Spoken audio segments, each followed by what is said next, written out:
Well, good evening on this lovely sunny 16th of June. Happy Tuesday, everyone. I put the clothes on to make me look sunny. It's not very sunny outside because this is actually Friday.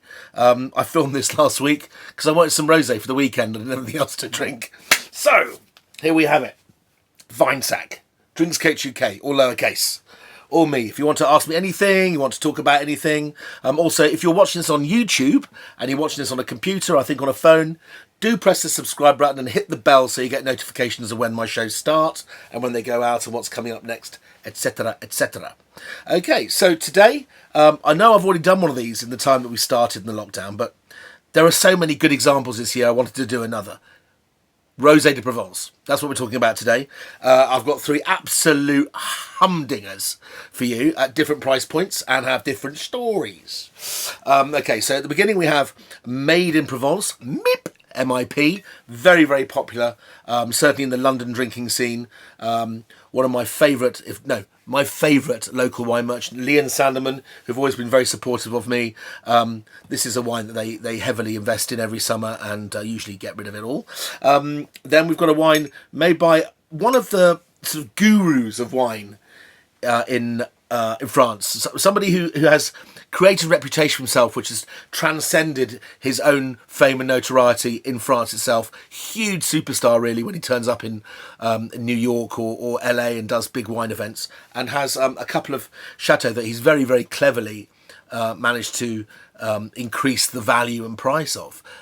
That's not to say the wines aren't brilliant, because some of the wines he makes are truly brilliant. I refer Milad to Pape Clément, which is his Grave, his Pesat Léognan in France. Pape Clément 2005, which is a wine that's as close to perfect in the style it should have been as I've ever tasted.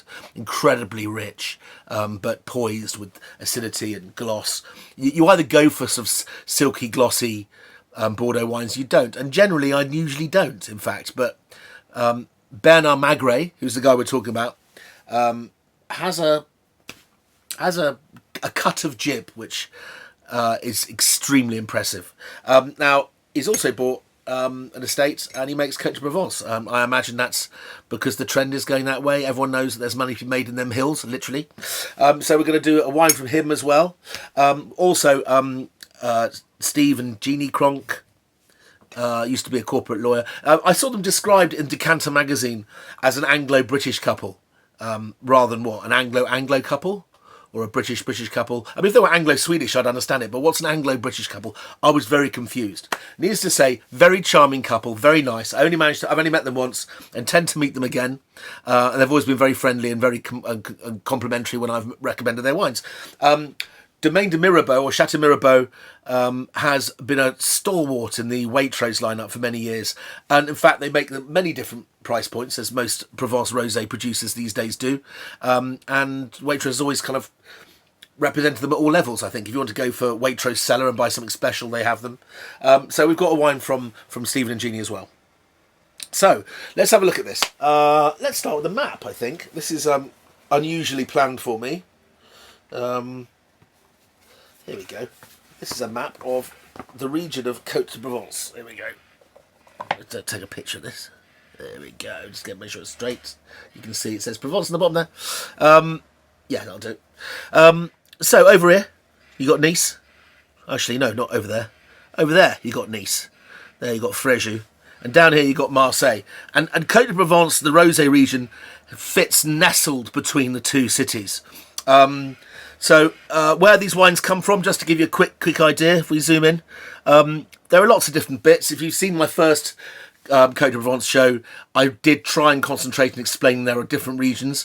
You've got the Var up here. So Coteaux Varois is well known for being inland and the wines having, for want of a better description, more muscularity, I suppose.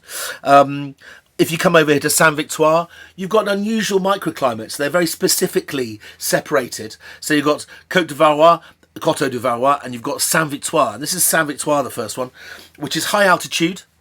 So it's off the ground floor, so not as hot, but also very highly exposed. So you get lots of fruit flavours, but also there's a lot of wind coming from the Alps over the top of Saint-Victoire down to Marseille.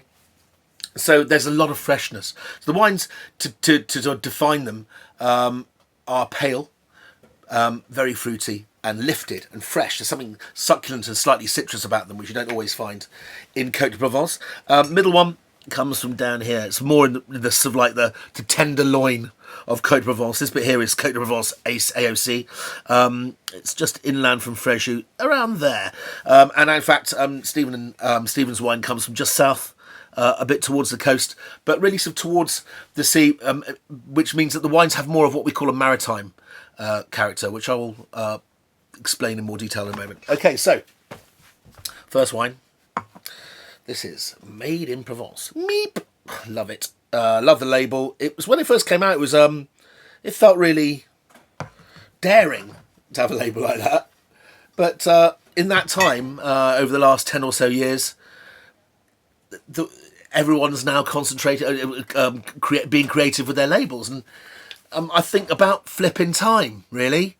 And I think rosé needs to be sold by its look as everything else. The colour, don't care what you say, really, really important with rosés. The way it looks, with champagne and rosés and pretty much nothing else, because nobody's really got the balls to jump out there and do something really weird. No one. I mean, obviously they're a minority, but the presentation is a very, very important factor, especially when you're buying wines which are relatively expensive. Saying they're relatively expensive would be a lie in this case. I think this wine is fantastic value for money. This is MIP Rosé 2019 from near Saint-Victoire, but it's still in the Côte de Provence AOC. 15 quid, I think. 15 quid from Lee & Sandeman. You can buy it elsewhere. I see it in restaurants often.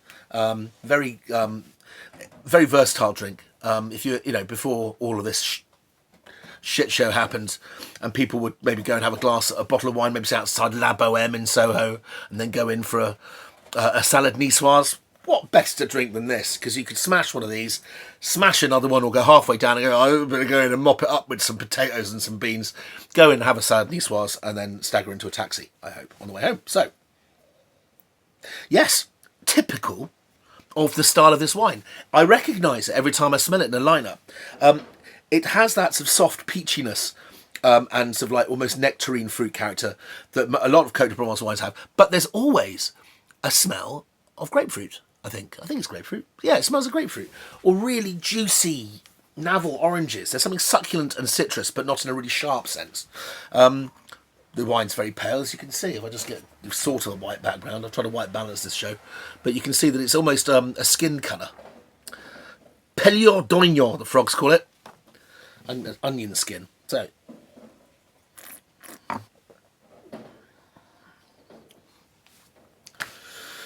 I just want to drink a lot of it. There'll be people out there, some of you will be watching this going, oh, not another one about rosé.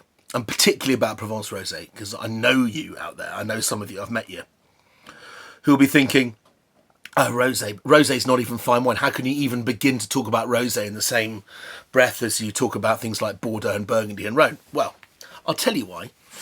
It's a very simple wine on the nose, but it's very, very appealing. I get that. Very, very pop-tart, very popular, very easy drinking.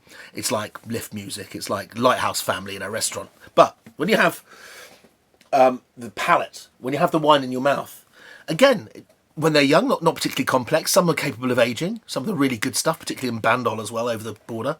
But there has a texture of fine wine. There's a texture in Provence Rosé because it's made from the ground up. It's made in a vineyard which has just been given over to making great rosé, and it's not some byproduct of trying to make a red wine, which is pretty much most of the rest of the rosés in the world. It has something grand about it and something very special. And for a rosé, it's probably one of the lowest acid wines you can drink. And actually, people suffer from a lot of acid reflux these days. We're all drinking too much acid and everything. I know I suffer from it as I get older and older. Depends how drunk I get. But these wines don't have the same problem. So they're easy to drink. They look beautiful. They're versatile. You can drink them on their own. But then they just are brilliant with foods that other wines can't touch. The softness, the low acidity, the really velvety, nebulous texture, all contrive for it to perform in areas other wines don't. It goes great with oily anchovies. It goes great with maybe an onion and tomato feuillantine or a tart with lots of fresh garrigue herbs on there. It goes well with sage. It goes well with thyme. You just have to stand there and smell the air, and you know what foods the wine goes with. So there we go, Made in Provence. Let's move on to this is a kind of kind of, I imagine, a very fashionable wine in some markets. If we're going to be cynical, his wines, people, because it's him, he's probably hit the ground running, charging a lot more for it. I looked up to see where you can buy it in the UK. There's this amazing wine shop in London called Hedonism. I know they've got some in stock. But the wines are fairly priced. No more expensive than the other wine merchant, really. And this one is being knocked out at 25 quid. So it's a £10 more experience than this one. Just to bring you to the attention of the lid. Some people were asking about this. This, I think it's a German invention. It's called a Vinilock. And it has a PTFE washer, which can be open and shut as many times as you like. It's sealed. It keeps the wine perfectly well for years. I love it. It's like a chalice. Very expensive packaging. You're probably paying an extra squid for that as well. But I love that. So I use these as olive oil bottles, what have you, in the kitchen. If you can find someone who's using Vinilocks. Very popular in German for flutes. But looking at this, Bernard Magret has probably paid for this bottle to be made this shape, so it wouldn't have been a cheap exercise. Right. First one was made from mostly Cinsault. Cinsault is a great variety which was kind of forgotten about, with the exception of Rosé Provence, until very recently. And then every tattoo-sleeved hipster started going crazy about Cinsault in South Africa, and some of them are really delicious, old vine Cinsault. There's a lot of Cinsault in South Africa for a story that I'll probably cover another time. But there's also a lot of Cinsault in a place called Lebanon, and there are some brilliant wines in Lebanon. Don't think there's just one or two vineyards. There's knocking on 40 really respectable wineries there now. And Cinsault is the variety they plant the most. And as a result, Lebanese rosé is pretty bloody delicious as well. So what I've got here is a wine which has other varieties in it. The first one was Cinsault Grenache Syrah, I think. This wine has the addition of something which you found in a lot of traditional Provence rosé, but it's not always used. And that's a variety called Rolle, R-O-L-L-E, French for Vermentino, which is a white variety, grown extensively in Sardinia, grown on the mainland in Italy. Fantastic with seafood, brilliant with like calamari deep fried or fritta misto or something, really lovely. It's almost like the white wine equivalent to this rosé. So you can see how stylistically putting a bit of roll, a little bit of white wine into this rosé, just kind of enhances, reaffirms the framework of a wine like this, of being soft, round, lemony, fresh, and textured. So let's have a taste. Never had this before.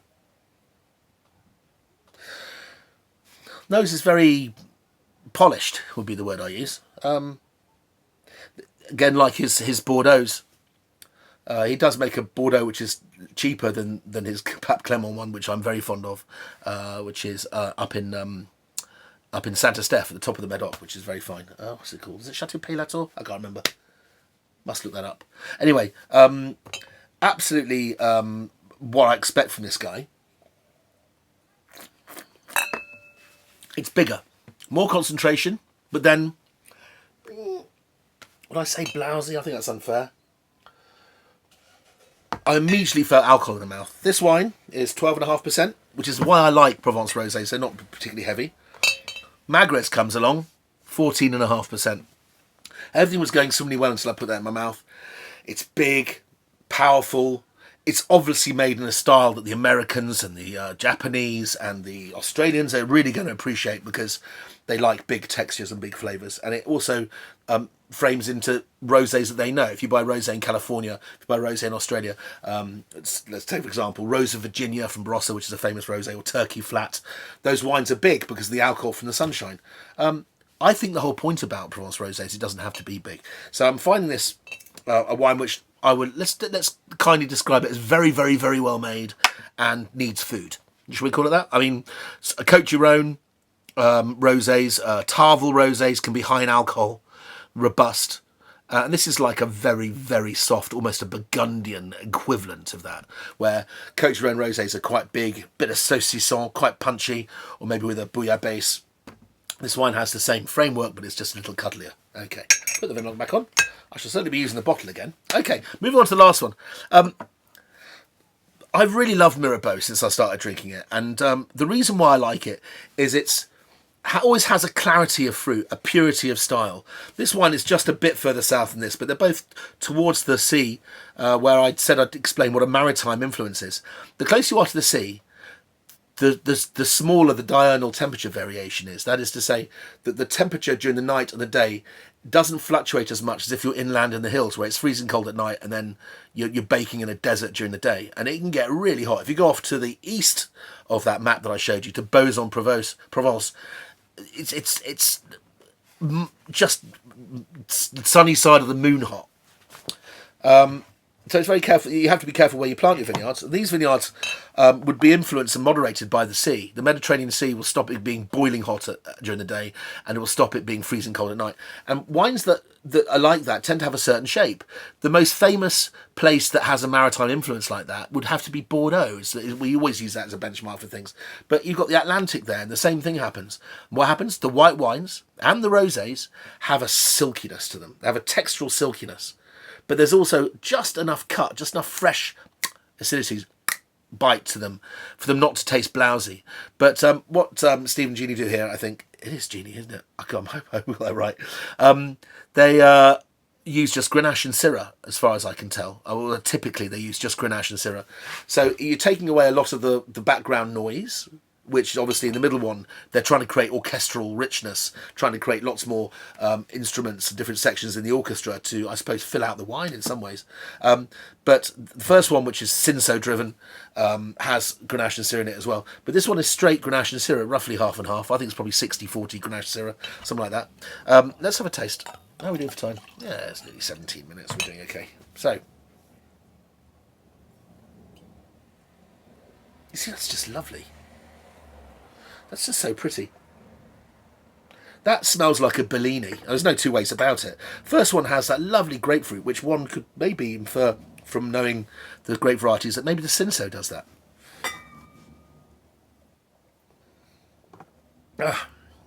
It's like literally like falling into a cold pool when it's 35 degrees outside, and when you come up to the air, you just go, that's what it tastes like. Absolutely delicious. Price-wise, 15 quid at the front, 25 quid in the middle.